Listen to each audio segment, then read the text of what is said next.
दर्शकों, आगाज तो अच्छा है, अंजाम खुदा जाने।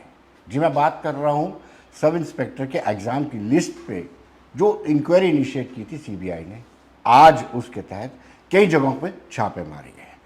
8 जुलाई को सीबीआई को ये जांच दी गई थी, ट्विटर आता था, कहीं ना कहीं से कार्रवाई शुरू होती, छापेमारी शुरू कर। विंकल जी से बात करेंगे। आप बड़े एक्टिवली आपने इसको मॉनिटर किया है और आप ही हैं जिन्होंने ये बताया कि एक एक परिवार के 3-3, 4-4 सदस्य आए हुए।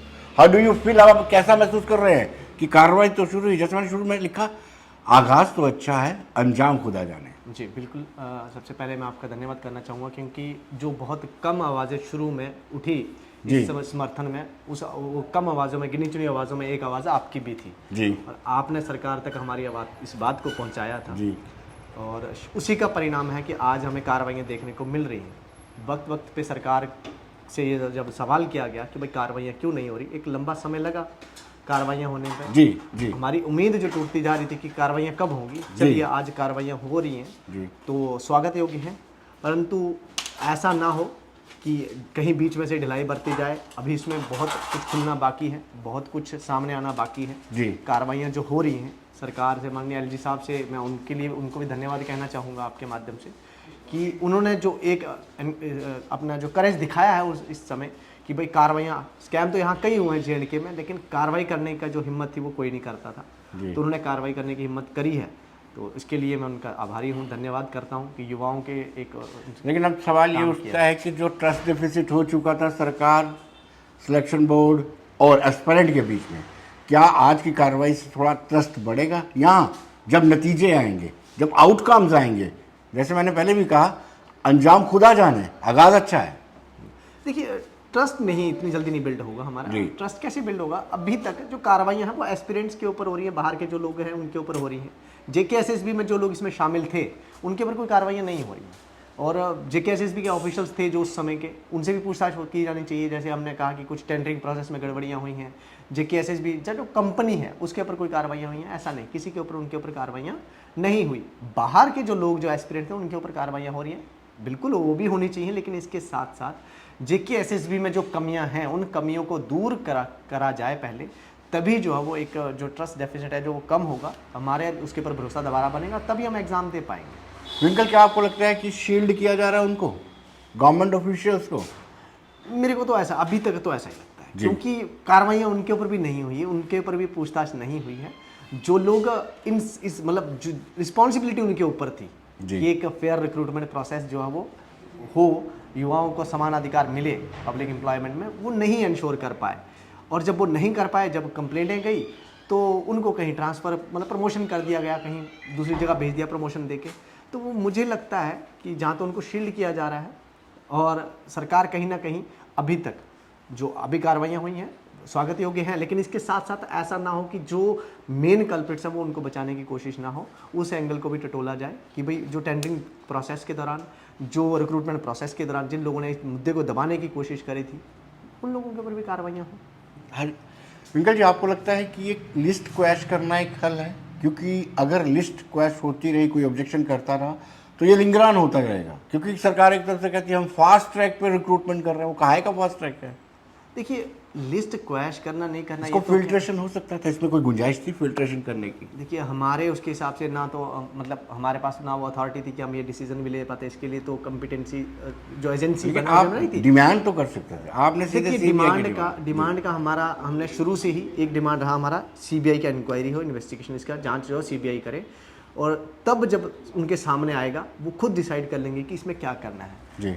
पुराना अगर हम देखें तो इस तरह के जो वाक़यात हुए हैं पूरे देश भर में, तो उससे हमें ये सीखने को मिलता है कि कुछ चीज़ें ऐसी हैं जो बिल्कुल सिमिलर वे से चली और इनका परिणाम भी सिमिलर ही हुआ जी। चाहे वो 2017 का सीजीएल ले लें, इसके अलावा यूपी में, जो हिमाचल में या कर्नाटका में ये जो पुलिस के स्कैम, रिक्रूटमेंट स्कैम हुए, उनको देख के ले लें। स्क्रैप करना सॉल्यूशन नहीं है, लेकिन एक चीज़ आप विनोद जी, मैं आपके माध्यम से सभी दर्शकों को ये बताना चाहूँगा कि जब हम अगर किसी लिस्ट की क्रेडिबिलिटी के ऊपर सवाल उठते हैं, तो एक भी बच्चा अगर उसमें धांधली करके आया है तो वो गलत है, वहाँ जो फंडामेंटल राइट हैं वो वायलेट हो रहे हैं। तो उस लिस्ट में आप ये चीज़ सोचिए, समझिए कि एजेंसियाँ उनको ये इंश्योर करना कि सिर्फ एक ही बच्चे के पास पेपर पहुंचा है, ऐसा एजेंसियां मुझे नहीं लगता आज के टाइम पे, सोशल मीडिया के टाइम पे जहां पेपर सर्कुलेशन ही सोशल मीडिया के थ्रू होता है, वहां इंश्योर कर पाती हैं। बाकी एजेंसियां जैसा उनको सुटेबल लगा उन्होंने करा है। विंकल जी, जहां जहां आपने पिन पॉइंट किया, आज सीबीआई ने वहीं पे जांच की। अपना मुझे लगता है होमवर्क नहीं किया उन्होंने। जो जो आपने बातें बताई थी, लाइब्रेरी, उस लाइब्रेरी में एक चक्कर लगाया गया, वो एक अधिकारी जो है उसके घर में, तो क्या आपको लगता है कि वर्कआउट नहीं किया इन्होंने? देखिए विनोद जी, इत्तेफाक कहिए या कुछ कहिए, लेकिन हाँ, हमने शुरू में ही कहा था, जब जो जो आपने दिखाए थे रास्ते, उसी रास्ते पे ये चले।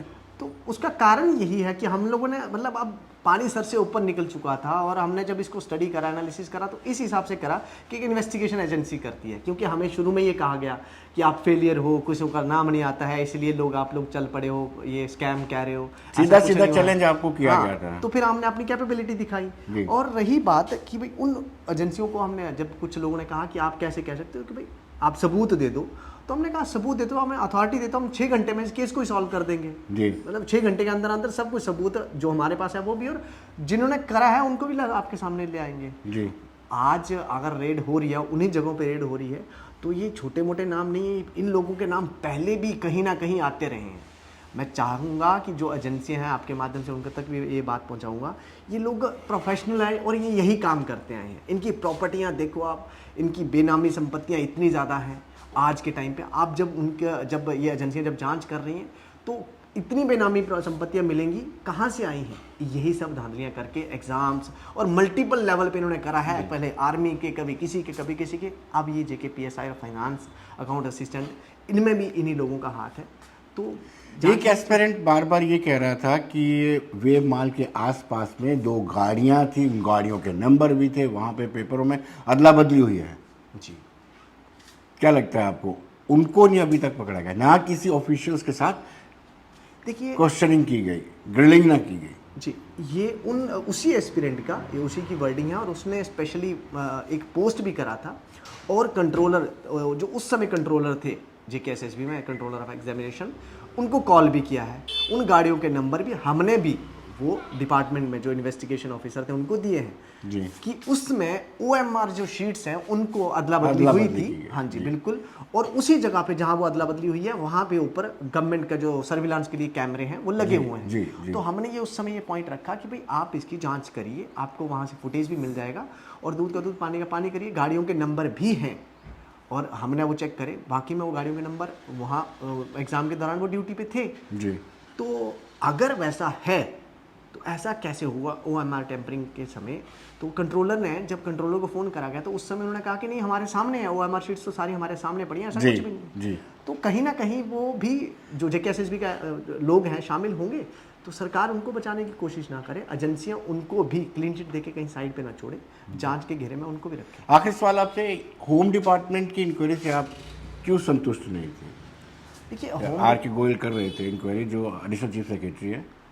संतुष्ट नहीं, ऐसा हम संतुष्ट थे उनकी उसमें से, लेकिन क्या है कि थोड़ा जब डिले हो जाता है तो वो कहीं ना कहीं एक संशय पैदा करता है। जैसे आज के टाइम पे भी अगर हम फाइनेंस को लेके देखें कि भाई काफ़ी लंबा समय हो गया है, 1 महीने के आसपास होने को आ गया है, तो इतना लंबा जब समय ले लिया जाता है तो कहीं ना कहीं उसमें शक पैदा होता है कि भाई इतना क्या, ऐसा क्या हो गया? क्योंकि वही लोग यहाँ पे शामिल, पीएसआई में शामिल थे, वही लोग फाइनेंस में भी, वही लोगों के जिनके घरों में आज रेडें पड़ रही हैं, वही 2 दिन 3 दिन पहले वो प्रोटेस्ट में बैठे हुए थे फाइनेंस अकाउंट असिस्टेंट को लेके। ऐसे ही पीएसआई के टाइम पे था, थोड़ा डिले ज़्यादा हो रहा था, लगभग 1 महीने के आसपास या 15 दिन के समय में, फिर 1 महीने के आसपास समय ले लिया था कि रिपोर्ट सबमिट होने में। तो हमें ऐसा कह रहा था, शक नहीं था, उनकी कॉम्पिटेंसी पे हमें कोई शक नहीं था, उन्होंने जो भी उनका निर्णय था स्वागत योग्य था। और इतना टफ निर्णय लेना जेएंडके में, क्योंकि उसके बाद हमने देखा हाल ही के दिनों में कुछ पॉलिटिकल पार्टियां उसका विरोध भी कर रही थी, लेकिन उन्होंने निर्णय लिया है, स्वागत योग्य है। और एक सिविल सर्वेंट है, उसका उन्होंने वो सिविल सर्वेंट वाला काम करा है, निडर होकर काम करा है, जिसका परिणाम आज हमें देखने को मिल रहा है। विंकल जी, बहुत बहुत शुक्रिया आपका। तो कहीं ना कहीं दर्शकों, जो एस्पिरेंट हैं उनमें उत्साह बढ़ा है और उम्मीद भी बढ़ी है कि कहीं ना कहीं उनको जस्टिस मिलेगा। जस्टिस इसलिए नहीं, आने वाले दिनों में इस तरह का ब्लेंडर ना हो, जो योग्य लोग हैं वो पीछे ना रह जाएं, और अयोग्य लोग जो कम्पिटेंट नहीं है वो अपना पैसा दे करके यहाँ पे अपने आप को लिस्ट में शुमार करा दें। धन्यवाद।